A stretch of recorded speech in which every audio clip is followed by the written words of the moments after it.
বিসমিল্লাহির রহমানির রহিম। আসসালামু আলাইকুম প্রিয় অষ্টম শ্রেণীর শিক্ষার্থী বন্ধুরা, আশা করি তোমরা ভালো আছো। তোমাদের জন্য আজকে আরেকটি নতুন ক্লাস নিয়ে হাজির হইলাম। তো আজকের ক্লাসটি হচ্ছে চতুর্থ অধ্যায় 4.3-এর উৎপাদক বিশ্লেষণের অঙ্ক। তো এখানে 35 ও 36 নাম্বার দুইটা অঙ্ক নিয়েছি আজকে, পর্ব 29। যেহেতু প্রত্যেকটা অধ্যায় আমার পর্ব অনুসারে সাজানো হয়, চতুর্থ অধ্যায় 29 পর্ব চলতেছে চলমান। 35 এবং 36 এই দুইটা অঙ্ক নিয়ে আলোচনা করব। যেহেতু এই দুইটা উৎপাদকের অঙ্ক, সেক্ষেত্রে অবশ্যই মাথা রাখতে হবে উৎপাদক করতে গেলে আমি তোমাদের তিনটা মেথডের কথা বলছিলাম। এক নাম্বারে দেখতে হবে যে কমন যাবে নাকি, যদি কমন না যায় তাহলে দ্বিতীয়ত তোমাদের যেটা দেখতে হবে সেটা হচ্ছে সূত্র যাবে নাকি। যদি কমনও না যায়, সূত্রও না যায়, দেন ফাইনালি যেটা দেখতে হবে সেটা হচ্ছে মিডল টার্ম যাবে কিনা। তাহলে আমরা সর্বপ্রথম দেখব যে মিডল টার্ম যাবে কিনা। এখানে মিডল টার্ম করার ক্ষেত্রে আরেকটা কথা বলি, যে আমরা মিডল টার্ম করি শেষের যে সংখ্যাটা থাকে এই সংখ্যাটাকে আমরা নামতার সাহায্যে ভাঙানোর চেষ্টা করি।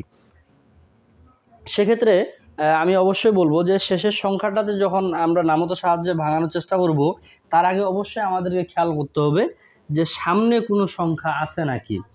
যদি সামনে কোনো সংখ্যা থাকে তাহলে এই শেষের সংখ্যাটার সাথে সামনের সংখ্যাটাকে আগে আমরা গুণ করব, এটার সাথে এটাকে গুণ করব। তাহলে 3 এবং 4 যদি আমরা গুণ করি তাহলে আমরা পাচ্ছি 12 অর্থাৎ 20 অর্থাৎ 12। তাহলে আমরা এখানে 12 পাচ্ছি। তো এই 12কে আমরা নামতার সাহায্যে এমনভাবে ভাঙাবো যেন যোগ বিয়োগ করে আবার আমরা 11 বের করতে পারি। তাহলে আমি যদি তোমরা যদি এমনি নর্মালি হিসাব করো, 12কে আমরা কত দিয়ে ভাঙাইতে পারি, আমি 2 এর ঘরের নামতা থেকে শুরু করলাম। 2 6 12, 2 এবং 6 যদি আমরা যোগ করি তাহলে পাবো 8। তাহলে আমাদের 11 আসতেছে না। তাহলে 2 এর ঘর বাদ যাচ্ছে, 3 এর ঘরের দেখি 3 4 12, 3 এবং 4 যদি আমরা যোগ করি তাহলে পাবো 7। তাহলে আমাদের 11 হচ্ছে না। তাহলে 4 এর ঘরের নামতা যদি করতে যাই তাহলে 4 3 12, ওই 7 আসতেছে, হবে না। 5 এর ঘরে যাবে না, 6 এর ঘরের 6 2 12 এবং কি 6 আর 2 যোগ করলে হচ্ছে 8। তাহলে 11 আমাদের আসতেছে না।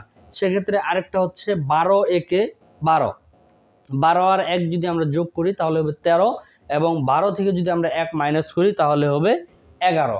তাহলে আমরা এটাই নিব। তাহলে আমরা কত পাচ্ছি, তাহলে 3x² ছিল, এটা থাকে যাবে, প্লাস এই চিহ্ন কখনো চেঞ্জ হবে না। তাহলে আমরা নিচ্ছি একটা 12x মাইনাস x। তাহলে 12টা x থেকে একটা x যদি আমরা বাদ দিই তাহলে আমরা পাচ্ছি 11x। আচ্ছা, তাহলে এখানে -4 ছিল, -4টা এখানে আমাদের থাকে যাবে। এখন যদি আমরা দেখি যে মিডল টার্ম করার পরে, অর্থাৎ এভাবে ভাঙায় নেওয়ার পরে এই দুইটা করে আমরা কমন নেব। দুইটা করে কি নিব? কমন। তাহলে একটু যদি খেয়াল করি, এখানে আমাদের কত আছে? 3, অর্থাৎ 3 আছে। এখানে কত আছে? 12। তাহলে আমরা কি 3 কমন নিতে পারি না? অবশ্যই পারবো। তাহলে 3 আমরা কমন নিলাম। তাহলে এখানে x আছে কয়টা? 2টা। এখানে x আছে কয়টা? 1টা। তাহলে যেটা ছোট আমরা ওইটাই কমন নেব। এখন যদি তোমরা দেখো 3 আমাদের ছিল, 3 কমন নিয়ে নিছি, আর কোনো সংখ্যা এখানে বসবে না। তাহলে x আমাদের কয়টা ছিল? 2টা। কমন নিচ্ছি কয়টা? 1টা। তাহলে বাকি আমাদের কয়টা আছে?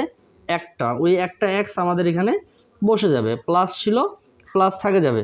12 আছে, 3 কমন নিছি। তাহলে 12কে 3 দিয়ে ভাগ করলে আমরা কত পাবো? 4। ক্লোজ। x একটাই ছিল, x কমন নিয়ে নিছি, আর এখানে x বসবে না। মাইনাস, এখানে মাইনাস ছিল, মাইনাস থাকে যাবে। এখন কমন নিতে গেলে এখানে তো একই সংখ্যা থাকতে হবে, তবেই কমন নেওয়া যাবে। যদি একই সংখ্যা না থাকে তবে তো কমন নেওয়া যাবে না। তাহলে এখানে x আছে, এখানে 4 আছে, তাহলে আমরা তো কমন নিতে পারতেছি না। সেক্ষেত্রে আমরা কমন নিব 1।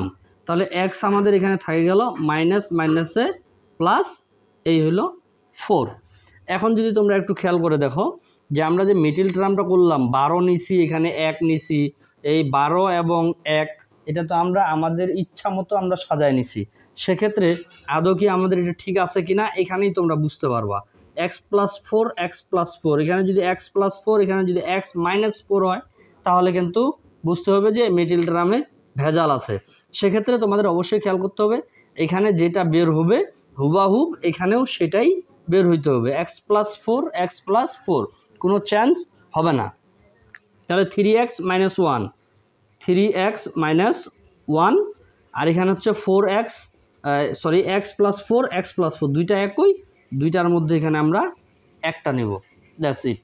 এটাই হলো এই অঙ্কের অ্যান্সার। অর্থাৎ তোমরা যদি এই মেটিল টার্মটা অর্থাৎ এটাকে যদি ভালো করে ভাঙায় নিতে পারো, ভাঙায় নেওয়ার পরে মেটিল টার্মটা যদি ঠিকমতো তোমরা কমপ্লিট করতে পারো, তোমাদের অঙ্ক কমপ্লিট। আচ্ছা, এটা গেল তোমাদের 35 নাম্বার। 36 নাম্বার অঙ্কটা যদি তোমরা একটু দেখো, অঙ্ক একই, শুধু সংখ্যাগুলো একটু আলাদা। হয়তোবা তোমাদের প্রশ্ন থাকেই যায় যে একই হইলে আবার এটাও কেন কমপ্লিট করে দিচ্ছি। আমি তোমাদের এর আগেও বলছি, আমি প্রত্যেকটা অঙ্কই তোমাদের কমপ্লিট করে দেব, অবশ্যই প্রত্যেকটা অঙ্কই কমপ্লিট করে দিব। সেক্ষেত্রে তোমরা একটু ভালোভাবে দেখে নাও। তাহলে এখানে আছে 12, এখানে আছে 3। 12 আর 3 যদি আমরা গুণ করি তাহলে আমরা পাবো 36, অর্থাৎ 36।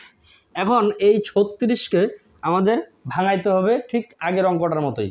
এই 36কে কেমনে ভাঙাবো?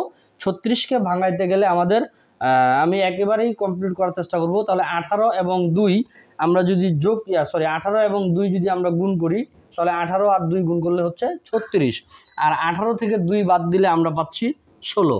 তাহলে 3x square minus 18x plus 2x minus 12, অর্থাৎ তাহলে কত নিলাম? 18 আর 2, 18 আর 2 যদি আমরা গুণ করি তাহলে হচ্ছে 36, 18 থেকে যদি 2 আমরা বাদ দিই তাহলে পাচ্ছি 16। তাহলে এখন এই দুইটা করে আবার আমরা কমন নেব। তাহলে এখানে 3x কমন যাচ্ছে, তাহলে x থাকে গেল, মাইনাস থাকে গেল। 18কে যদি আমরা 3 দিয়ে ভাগ করি তাহলে পাবো 6, অর্থাৎ 6। x একটাই ছিল, একটা কমন নিয়ে নিয়েছি, আর এখানে বসবে না। তাহলে এখানে আমরা 2 কমন নিব। তাহলে x প্লাস মাইনাসে মাইনাস 12কে 2 দিয়ে ভাগ করলে তাহলে হবে 6। এখন যদি তোমরা দেখো x প্লাস 3x প্লাস হচ্ছে এখানে 2, আর এখানে x মাইনাস 6 এই দুইটা একই, এই দুইটার মধ্যে একটা নেব। এটাই হলো এই অঙ্কের অ্যান্সার। তবে আবারও ওই একটা কথাই বলতেছি, তোমাদের মেটিল টার্মটা কমপ্লিট করার আগে অনেক সময় দেখা যায় মেটিল টার্ম কমপ্লিট করার ক্ষেত্রে এই যে শেষের যে সংখ্যাটা থাকে, শুধু এই শেষের সংখ্যাটাকে ভাঙায় নিয়ে মেটিল টার্ম করার চেষ্টা করে। সেক্ষেত্রে এটা তোমাদের ভুল হবে। অবশ্যই খেয়াল করতে হবে সামনে কোনো সংখ্যা আছে নাকি। যদি সামনে কোনো সংখ্যা থাকে অবশ্যই এটার সাথে এটাকে তোমাদের গুণ করতে হবে।